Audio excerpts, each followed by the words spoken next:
My name is Dylan Yeats, and I'm the scholar in residence at the Old Stone House, which is a museum dedicated to the Battle of Brooklyn on 5th Ave and 3rd Street.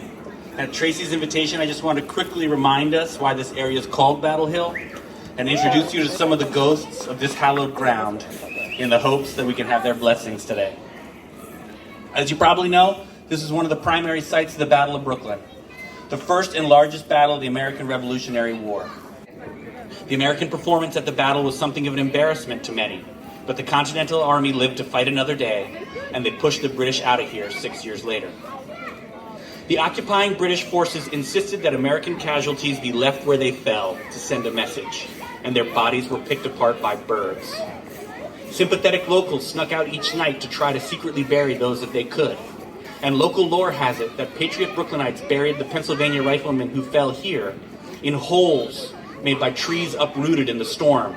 The British soldiers, on the other hand, were given proper burials at a tidy, fenced-in plot at today's 6th Street and 5th Avenue. Given the carnage, one might imagine a host of Battle of Brooklyn ghost stories, but I've only found one, and it's rather curious. Supposedly, at midnight each year on the anniversary of the battle, a ghost of a British officer would pace the halls of Simon Bergen's farmhouse at 33rd Street, where the battle had began. And supposedly this ghost would leave the building to survey the surrounding area. In the 19th century, many Brooklynites believed that this ghost may have been the ghost of General William Howe himself. But this would have been a little strange, because Howe was never known to have spent any time at the Bergen farmhouse, and he died 38 years after the battle back in England. On the other hand, the fact that the Americans ultimately won their independence, and that Howe hadn't crushed the rebellion in its infancy, destroyed his career and reputation. So perhaps his spirit returned each year to figure out just what went wrong. But despite the lack of ghost stories, Brooklynites have been haunted by the battle in other ways ever since. Most famously, Charles Higgins created the Altar of Liberty atop Battle Hill up here to address what he considered to be the patriotic sacrilege and historic shame of Brooklynites not remembering the Revolutionary War more fondly. Higgins believed in the promise of American ideals and felt that if Brooklynites could better appreciate their history, they might help build a better society that could deliver on the promise of its founding. That's also the argument of a poem that the amazing Katie Osborn is going to read right now. This poem was written by an anonymous Long Islander for the 65th anniversary of the battle in 1841. At that time, the nation was consumed by political conflict over whether to annex Texas and let slavery spread across the West. And in that context, the writer looked back to the Battle of Brooklyn for guidance and inspiration, a stance I think is equally appropriate for today.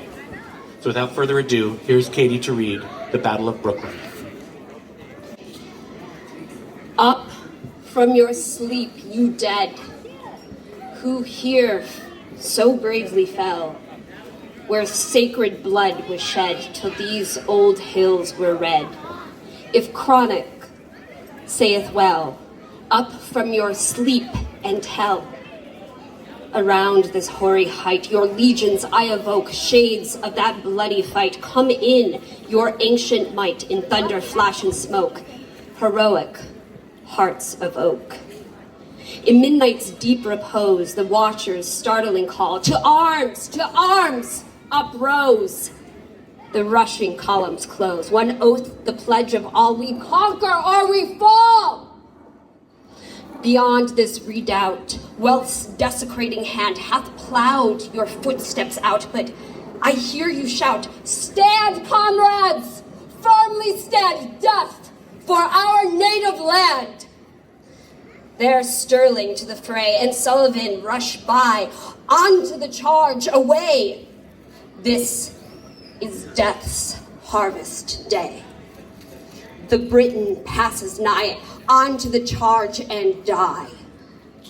Ah, vain the valor there sweeps down the broad hillside, and foe that doth not spare, nor youth, nor hoary hair. Wild ruin spreading whole, down pours the living tide. Yet, as the fiercest wave that thunders o'er the main, a deep delusion grave, the daring breakers brave those rocks like ranks disdain, that death flood of the plain. Now, Blade to blade the strife, burns high the deadly ire, not recks the thirsty knife as spouts the ready life, where brother, son, and spire in fell embrace expire. Oh, sad, soul-sickening hour, Reap Island, for the woe that purchased freedom's dower. O bloody hand of power, the nation's tears still flow for guilt doomed long ago. The victory is won. No guard the vigil held, the chivalry is done. Lies hushed, the rusting gun, where bellowing it rolled, that fearful day of old. Oh heaven, must it be? When shall thy love have sway? When shall oppression flee and earth be pure and free? Dead,